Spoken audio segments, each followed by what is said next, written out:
opće je poznato kako imaš sjajnu publiku. Kojim sjajem je sjajila bjelovarska publika i što bi joj poručio? Bjelovaru je bilo fantastično. To skoro pa i nije publika, to mi skoro dođu kada sam bio sa prijateljima na jednom izlasku večernjem uz onu dobru zajebancu. Tako je bilo. Što bi mi poručio? Ljudi, samo ostanite tako kako ste bili jučer, sve će biti u redu. Što si to predstavio sinoć i kako se to može nabaviti? Ja sam sinoć predstavio svoju knjigu Obrana i zaštita od gluposti, koje eto nema u knjižarama, pa ko je zainteresiran za knjigu, javit će mi se na mail, a naći će me na internetu.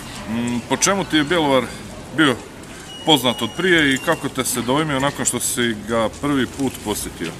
Ja sam Bjelovar, moram priznat, znao samo po šumi, jer mi je brat šumar i onda često je on u Bjelovaru i onda kad god se čujem s njim, ne mogu danas sam u Bjelovaru, ne mogu danas sam u Bjelovaru, pa sam onda mislio da je zapravo cijeli svijet spao na Bjelovar i tako sam znao za Bjelovar po šumi.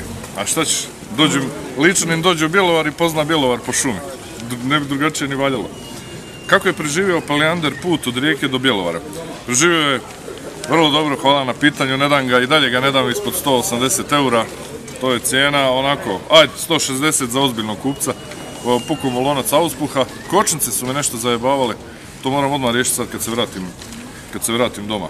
Koje kućanske poslove najviše obožavaš? Definitivno niti jedan. Kuda dalje?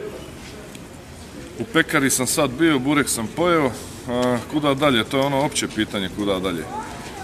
Ja bi u svom stilu rekao u pizdu materinu, ne znam nisam kud dalje, ono, bit će što bude, jebeš planiranje, ono, uglavnom, više manje, svi znate, ako ste nešto planirali u životu, to se nikad nije dogodilo.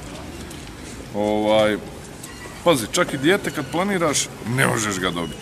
A obično kad ga ne planiraš, drugi dan ti žena kaže, jebi, ja sam trudna. Da imaš mogućnost, a imaš sad, što bi pitao bjelovarskog gradonačelnika? Da je to moj načelnik, jer mi nemamo gradonačelnika, mi imamo načelnika, ja znam što bi ga pitao. Što bi pitao Bjelovar? Ne bi ga možda pitao, ali pitao bi ga da li nam može pomoći. Nama. Kome nama? Stanovnicima ulice Nikole Tesle u Plaškovu.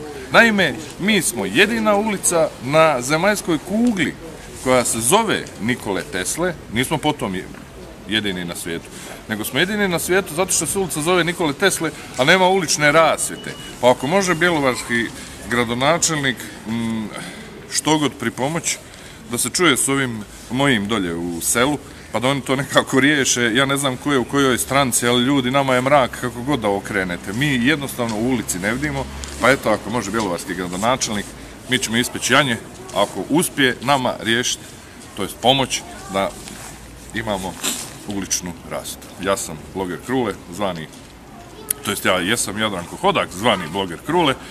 Bila mi je iznimna čast i zadovoljstvo biti u Bjelovaru.